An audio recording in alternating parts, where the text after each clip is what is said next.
E aí, família tricolor, tudo bem com vocês? Amigos São Paulinos, São Paulinas e amigos de outras torcidas? Ontem eu não gravei vídeo, só para fazer um esclarecimento para vocês. Ontem eu não gravei vídeo porque eu tive uma informação que a polícia estava para prender o assassino do Daniel. Já sabia quem era, estava armando o esquema para prender. E aí eu fiquei com medo de gravar o vídeo e aí sair a prisão logo depois e o vídeo ficar defasado com as informações que eu tinha sobre o caso. Então eu esperei, resolvi não gravar ontem. E aí o que aconteceu? Hoje de manhã, quando eu estava lá no SBT, de manhãzinha saiu a notícia que a polícia prendeu o suspeito, que confessou o crime. Eu vou contar direitinho a historinha pra vocês. Eu só não gravei vídeo ontem com medo da notícia ficasse defasada.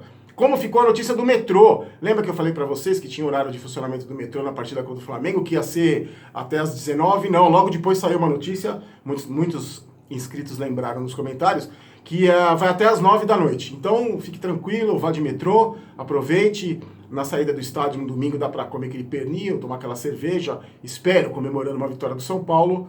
E o metrô fecha só às 9 da noite. Então aproveite, vá de metrô, curta. Depois eu quero ver se eu vou, não sei se eu vou, porque talvez eu vá direto do trabalho, não sei ainda. Mas depois eu quero saber de vocês como é que foi de metrô. Eu queria que vocês comentassem depois do jogo quem foi de metrô, tá bom? Daqui a pouco eu vou falar do preço de ingresso que diminuiu. Diretoria pouco interesseira, né? Quando é jogo decisivo, a gente tá para ganhar, eles aumentam o preço. Agora que depois que a gente deu cano no São Paulo, na partida contra o Atlético Paranaense, que foram só 13 mil pessoas, agora a diretoria baixou o preço dos ingressos de alguns setores. Vamos lá, ó. A tragédia do Daniel está esclarecida. A polícia prendeu o suspeito Edson Brites. O que aconteceu foi o seguinte. A história que a gente apurou lá no SBT, saiu na imprensa, alguns jornalistas conversaram, alguns policiais daqui de São Paulo entraram em contato com os repórteres do SBT daqui de São Paulo, passaram umas informações. Tinha saído aquela história do vídeo dele na boate com uma menina, Facebook da menina e tal. O que aconteceu foi o seguinte. Daqui a pouco eu vou contar a versão do assassino e essa versão da polícia, o que teria acontecido. Não está confirmado oficialmente, mas deve ser isso, até porque a história do assassino é muito parecida com a que foi divulgada por alguns setores de imprensa e por alguns policiais. O que aconteceu foi o seguinte. Na sexta-feira, o Daniel foi às 10 da noite, foi numa festa, numa boate, no aniversário de uma pessoa lá, de um amigo. Lá ele teria saído com uma menina, a Lana Brits, que é filha do suspeito, do cara que confessou ter matado o Daniel. Eles foram para uma festa, depois uma festa, né? Festa depois da balada. Lá tava o suspeito que matou, era um churrasco, lá, uma confraternização. E aí o que aconteceu? Chegaram lá no sexta-feira de manhã, não, sábado, quase sábado de manhã, na madrugada de sexta-feira, depois da balada. E aí o Daniel teria mandado um WhatsApp para um amigo dizendo que ele estava com a filha, mas queria mesmo transar com a mãe da menina, com a mãe da Lana. E mandou um WhatsApp para um amigo com uma foto dizendo isso, ó, tô com vontade de transar com a mãe da menina e tal. E o cara respondeu, bom, mas ela tá dormindo, ela tá acordada, porque na postagem do recado do WhatsApp ele falou, ó, tô aqui numa casa e tal, e tem um monte de mulher dormindo, e eu quero transar com a mãe da menina. E o cara perguntou pra ele, mas a mulher tá acordada? E aí não teve mais resposta por parte do Daniel. A versão do assassino é a seguinte, a versão do assassino Edson Brites é a seguinte, ele tava em casa com a mulher, fazendo uma festa lá com os amigos, quando o Daniel chegou. E aí eles ficaram na churrasqueira ali conversando. A mulher desse cara, a mulher do Edson Brites, ela tinha feito o seguinte, a Cris Brites, ela tinha ido dormir horas antes, um pouquinho antes, porque já era de madrugada, né, bem tarde. E aí o pessoal tava ali na churrasqueira, eles acordaram com um pedido de socorro da mulher. Segundo a versão do assassino, ele foi até o quarto da mulher, o quarto estava trancado, ele arrombou a porta e viu o Daniel sem roupa em cima da mulher dele. E aí o que ele fez, segundo o depoimento dele? Descontrolado, sob forte emoção, ele e mais algumas pessoas começaram a agredir o Daniel, espancaram o Daniel, o que confirma a versão de uma testemunha que diz que o Daniel foi violentamente espancado, pedia para não morrer, estava todo ensanguentado no quarto.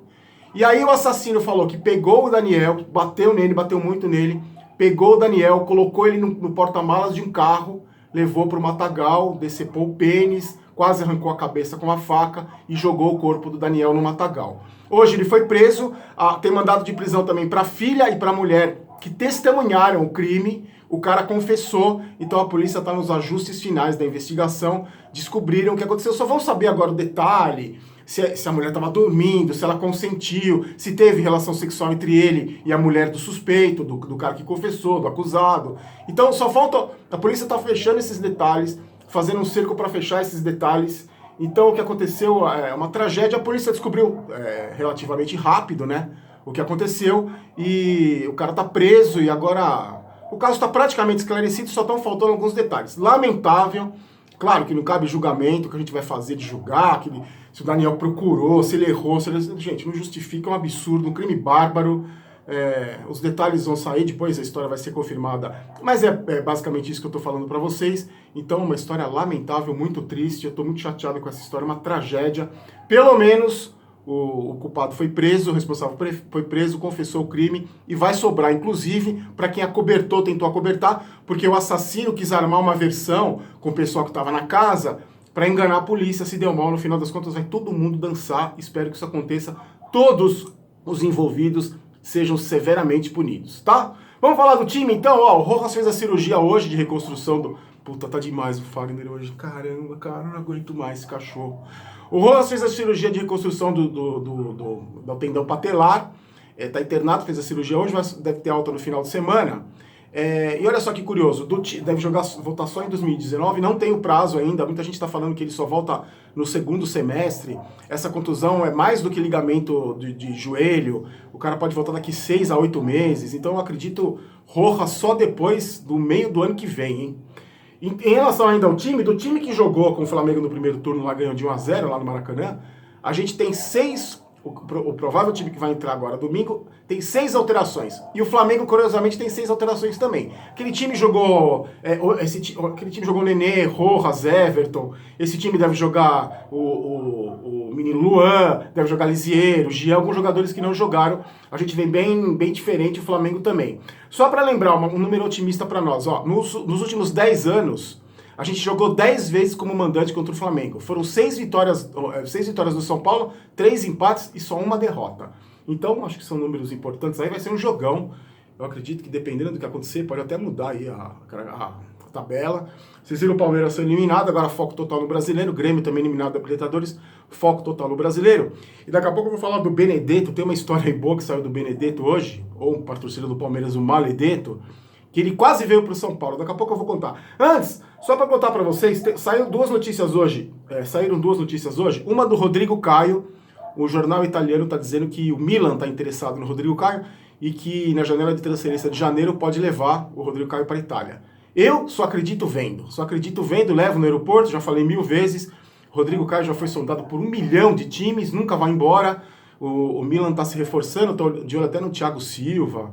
Eu não acredito, sinceramente. O que me deixa um pouco mais empolgado em relação ao Milan é que o Leonardo, lembra do Leonardo, nosso lateral esquerdo, que tem que é diretor do Milan, tem um ótimo relacionamento com o São Paulo, então talvez facilite aí a negociação. Outro nome, muita gente me pergunta dele, o Auro, lembra do lateral direito? O Auro, 22 anos, ele joga lá no Canadá, no Toronto. Tá por empréstimo até o final da temporada. O Toronto quer contratá-lo.